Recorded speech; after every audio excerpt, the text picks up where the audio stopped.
Namo Buddhaya, Namo Dharmaya, Namo Sanghaya. Salam sejahtera untuk semua. Perkenalkan, nama saya Sinta.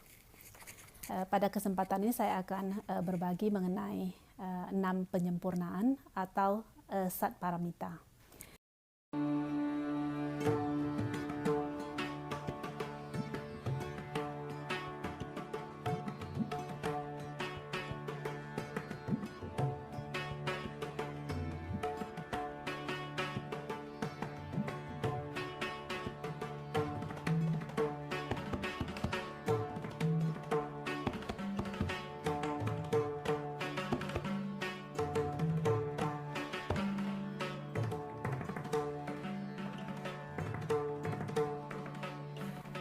Paramita mempunyai 2 pengertian paling tidak. Pengertian yang pertama adalah menyeberang, mencapai pantai seberang atau tiba di pantai seberang.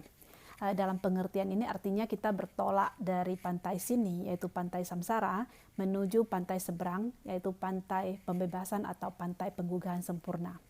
Pengertian yang kedua adalah complete attainment atau pencapaian sempurna.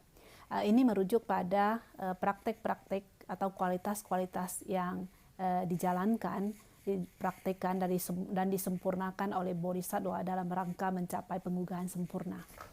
Paramita ini ada yang dibagi 10, ada yang dibagi 6. Pada kesempatan ini saya akan membahas mengenai 6 paramita. 6 paramita ini banyak disebut dalam sutra-sutra, terutama kumpulan atau koleksi sutra-sutra mengenai Prajna Paramita. Dan selain itu, dalam Sutra Darita Visara, 6 paramita ini adalah bagian dari 108 gerbang cahaya Dharma. Jadi kira-kira gambaran singkatnya seperti itu. Kita langsung ke paramita pertama, yaitu dana, yang bisa diartikan sebagai penyempurnaan kemurahan hati, yang tujuannya adalah bagaimana menumbuh kembangkan hati yang pemurah. Ya. Hati yang pemurah ini akan membantu kita untuk mengikis sikap mementingkan diri sendiri yang seringkali bermanifestasi dalam sikap seperti pelit, serakah, dan rasa tidak puas. Dan kemurahan hati ini bisa diwujudkan dalam berbagai bentuk, ya, terutama melalui pemberian-pemberian yang bisa dikelompokkan, pemberian melalui materi, pemberian perlindungan dari rasa takut misalnya, dan pemberian dharma. Dikatakan bahwa pemberian dharma ini sifatnya lebih long lasting, ya, lebih berjangka panjang, karena dengan memberi dharma itu memungkinkan orang lain atau makhluk lain mentransformasikan cara pikir dan pemahaman mereka.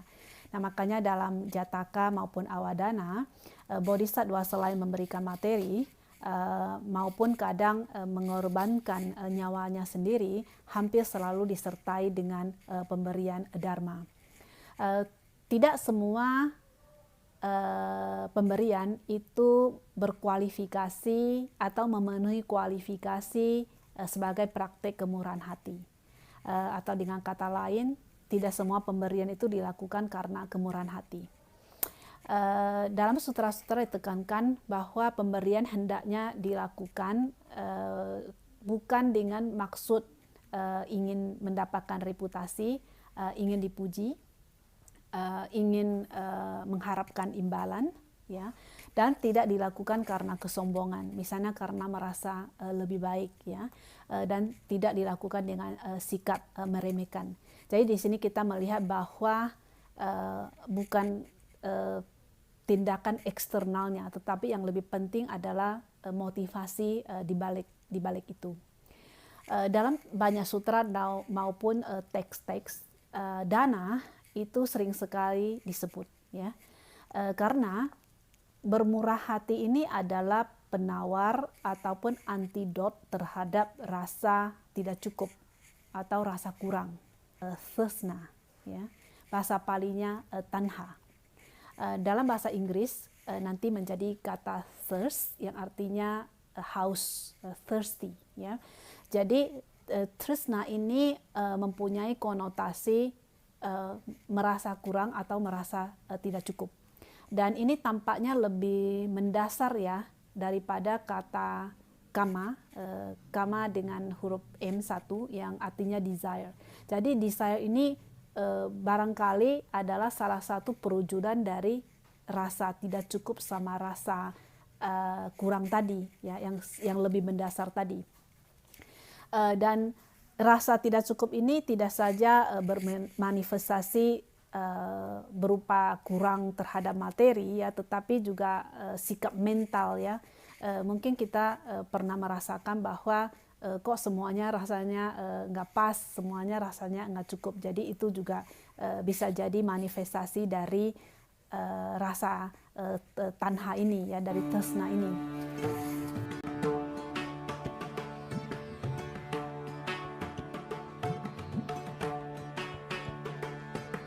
Kemudian paramita yang kedua adalah sila atau bisa diterjemahkan sebagai disiplin etis yang berintegritas. Yang pada dasarnya adalah komitmen kita untuk tidak mencederai atau tidak mencelakai makhluk lain. Jadi prinsip sila seperti itu. Sila bisa dibagi dalam beberapa kelompok, levelnya juga beda-beda. Kalau kita bicara dari pengelompokan 10 sila, menghindari 10 akusala karma dan menumbuh kembangkan 10 kusala karma. 10 ini pada dasarnya bisa dibagi dalam 3 ya, dalam 3 grup berdasarkan gerbangnya. 3 yang pertama itu dilakukan melalui tubuh, yaitu pertama tidak menyebabkan makhluk lain atau orang lain kehilangan nyawa. Kemudian yang kedua tidak mengambil barang atau sesuatu yang tidak diberikan atau biasa disebut dengan tidak mencuri. Yang ketiga adalah tidak melakukan perilaku seks yang tercelah. 4 berikutnya itu dilakukan melalui ucapan. Yang pertama adalah tidak mengatakan sesuatu yang lain dari kenyataannya ya, atau tidak berbohong. Berikutnya adalah tidak mengatakan kata-kata yang menyakitkan ya. Berikutnya adalah tidak berkata-kata yang memecah belah, yang membuat orang lain jadi berantem atau menjadi tidak akur. Dan yang terakhir itu adalah tidak melakukan obrolan atau tidak terlibat dalam pembicaraan yang tidak bermanfaat ya. Jadi itu 4 itu dilakukan melalui ucapan ya. 3 berikutnya dilakukan melalui pikiran, yaitu tidak tamak ya, tidak selalu menginginkan sesuatu, dan kebalikannya adalah berikutnya, yaitu tidak mempunyai niat jahat ya, atau senang atas kesulitan orang lain. Dan yang terakhir itu adalah pandangan keliru. Jadi 3 yang terakhir ini dilakukan melalui pikiran. Keterlibatan ya dalam perbuatan bajik maupun tidak bajik ini bisa juga dalam 3 level ya. Apakah kita sendiri yang melakukannya, atau kita menyuruh orang lain, meminta orang lain melakukannya, dan kita bergembira, atau sebaliknya kita tidak senang atas perbuatan itu. Jadi tingkat keterlibatan kita bisa seperti itu. Sebagai contoh, misalnya ketika seseorang melakukan hal yang tidak bajik ya, bisa jadi keterlibatan kita karena kita ikut senang ya, ikut senang dan bersorak itu dilakukan. Sebaliknya dalam hal perbuatan bajik, ketika seseorang melakukan sesuatu yang nice ya, yang menyenangkan, kita ikut bergembira. Jadi keterlibatan kita itu bisa seperti itu. Penyempurnaan ketiga adalah santi, yang bisa diterjemahkan sebagai ketahanan atau toleransi. Ini terutama mengenai tidak bereaksi negatif terhadap pengalaman yang tidak menyenangkan atau yang tidak kita inginkan. Dan ini bisa terhadap orang, terhadap objek, atau terhadap kondisi atau situasi tertentu. Santi ini juga membantu kita supaya kita tidak dirongrong oleh kemarahan ya. Dan seperti kita tahu, kemarahan itu mempunyai kekuatan yang sangat dahsyat ya. ketika kita marah itu kayaknya kita tidak takut sama apapun. Ya, kalau kita kalap kayaknya energinya itu dahsyat sekali.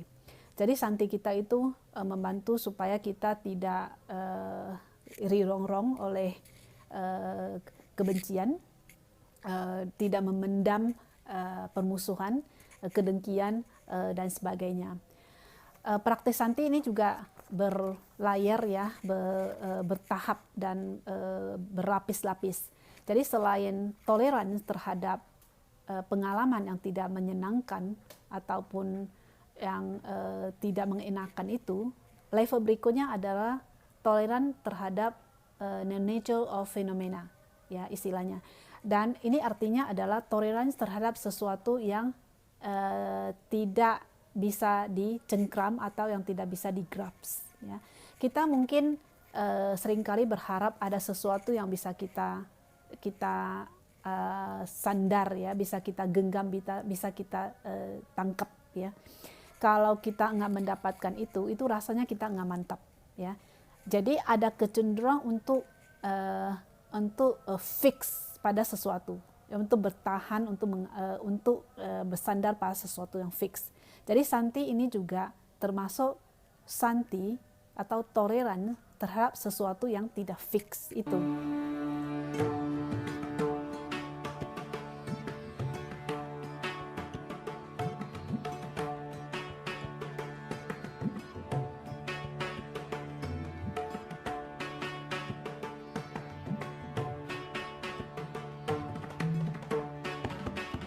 Paramita keempat adalah wirya, yang bisa diterjemahkan sebagai penyempurnaan semangat keuletan usaha. Nah, inti dari paramita ini adalah bagaimana kita bersemangat dan bersukacita melakukan hal-hal yang baik. Jadi antusias melakukan hal-hal yang sifatnya konstruktif. Dan ini adalah penawar terhadap rasa lesu, loyo, tidak bersemangat, rasa malas, dan sebagainya yang mungkin timbul. Dan dalam teks-teks kadang kita diajarkan bagaimana cara menumbuh kembangkan rasa urgensi, ya, supaya kita tidak menunda-nunda sesuatu yang ingin kita kerjakan. Dan wirya ini juga memungkinkan supaya paramita-paramita yang lain itu bisa dilakukan. Jadi wirya ini kayak penggeraknya gitu. Bisa paramita-paramita yang lain itu bisa dilakukan dan secara terus-menerus dan tanpa kenal lelah, ya. Disebutkan bahwa seperti halnya tanpa angin maka tidak ada gerakan, begitu pula tanpa wirya tidak akan ada daya-daya positif. Paramita berikutnya ada dhyana, atau kita bisa terjemahkan sebagai stabilitas mental. Dan di sini intinya adalah bagaimana mempunyai perhatian yang awas, yang hadir, yang waspada, terutama terhadap munculnya pikiran-pikiran maupun emosi-emosi yang mengganggu, yang negatif, ya. Jadi di sini dhyana itu mempunyai fungsi supaya pikiran itu tidak bergolak, tidak bergejolak, dan tidak mengembara ke sana ke sini. Karena pikiran yang mengembara ke sana ke sini itu rentan terhadap munculnya tindakan, pikiran maupun ucapan yang tidak baik, ya. Dan seperti paramita-paramita yang lain juga, dhyana ini juga berlapis-lapis, ya, ini praktiknya. Dan yang paling mendasar adalah supaya bagaimana mengembangkan pikiran yang tidak mudah terdistraksi, ya, tidak mudah teralihkan dalam kehidupan kita sehari-hari.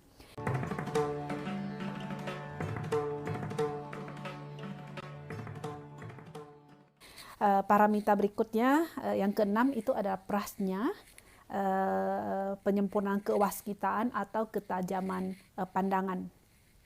Ini adalah bagaimana kita mengembangkan pengertian atau cara pandang yang lebih tepat, ya, dalam arti lebih mendekati kenyataan, lebih apa adanya tanpa terlalu banyak diliputi oleh kabut, ya, atau selaput. sehingga kita nggak bisa melihat dengan jelas. Prasnya ini terutama ditumbuhkan untuk menangkis beberapa cara pandang atau view, ya. Misalnya cara pandang terhadap adanya kehakikian, cara pandang yang esensialis misalnya. Termasuk juga genggaman ya terhadap pandangan, fiksasi terhadap opini-opini tertentu. Nah, itu juga suatu rintangan. Dan juga salah satu hal yang sulit dikikis adalah mengenai pandangan tentang saya, ya, genggaman terhadap saya dan milik saya. Pandangan terhadap saya ini diajarkan oleh Buddha dalam berbagai teknik, ya. Jadi ini salah satu yang disorot, ya. Dan dengan mengembangkan prasnya ini kita distorsi, ya, itu mudah-mudahan bisa berkurang, ya. Dan prasnya ini bisa dipupuk atau ditumbuh kembangkan melalui banyak cara dan secara bertahap. Pertama mungkin dari mendengar, ya, dari membaca, mendengar, kemudian kita kontemplasikan, kita analisa, kita refleksikan, ya, kita endapkan, dan kita tumbuh kembangkan. Jadi pemahaman, pengetahuan ataupun pengertian kita terhadap sesuatu tentu saja tidak cukup sebatas kognisi atau sebatas intelektual, tetapi perlu diselami, ya, agar itu menyatu dengan diri kita, sehingga dalam melihat kejadian di sekitar kita itu lebih otomatis sifatnya. Sebagai rangkuman, pengembangan, ya, penumbuh kembangan paramita ini dilakukan secara berbarengan, ya. Dan biasanya dikatakan mengintegrasikan aspek upaya dan prasnya. Nah, upaya ini kan seperti tindakannya, ya, cara melakukannya. Sedangkan prasnya ini adalah landasannya, pemikiran, ya, motivasi di balik itu. Jadi dengan mengintegrasikan aspek upaya dan prasnya baru lebih terintegrasi. Karena dikatakan bahwa prasnya tanpa upaya ataupun upaya tanpa prasnya itu membuat kita itu masih terikat. Jadi meskipun kita mempraktikkan dana, sila dan sebagainya, tetapi tanpa dibarengi dengan pemahaman yang lebih tepat, itu sebenarnya kita masih terikat, jadi belum bebas, ya. Jadi disarankan bahwa jadi prasnya itu juga diumpamakan seperti ketika seperti pemandu, ya. Jadi paramita-paramita yang lain pemandu dan memberikan visi pandangan terhadap paramita-paramita yang lainnya. Dan praktik paramita ini bisa dipraktikkan secara berbarengan, ya. Sebagai contoh, dana bisa dipraktikkan barengan dengan disertai oleh prasnya. Nah, misalnya dalam melakukan pemberian, ya, kita tidak tercengkram pada, biasanya dikatakan 3 hal, ya, yaitu tidak mencengkram pada objeknya, ya, pemberian itu, kemudian pada si pemberi dan para penerimanya, ya. Kita tidak melihatnya dengan cara yang fix seperti itu.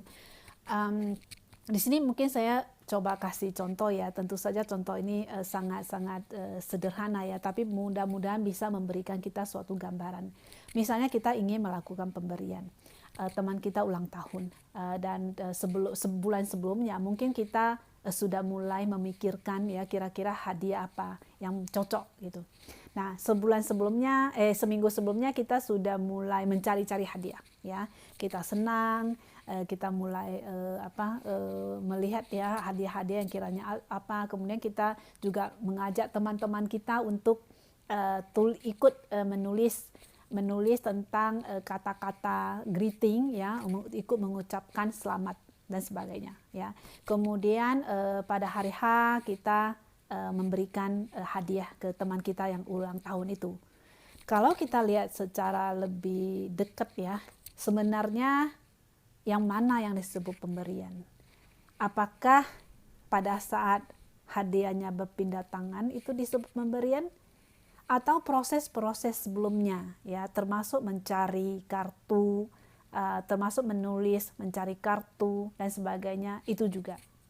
Nah, dengan merefleksi hal-hal seperti itu, termasuk juga merefleksi penerima, pemberi dan penerima, itu akan membuat kita berpikir bahwa yang kita lihat itu mungkin tidak seperti itu, ya. Jadi itu gunanya menumbuh kembangkan beberapa paramita secara berbarengan sehingga bisa saling melengkapi satu sama lain. Ya, demikian yang bisa saya share pada kesempatan ini. Terima kasih. Namo Buddhaya, Namo Dharmaya, Namo Sanghaya.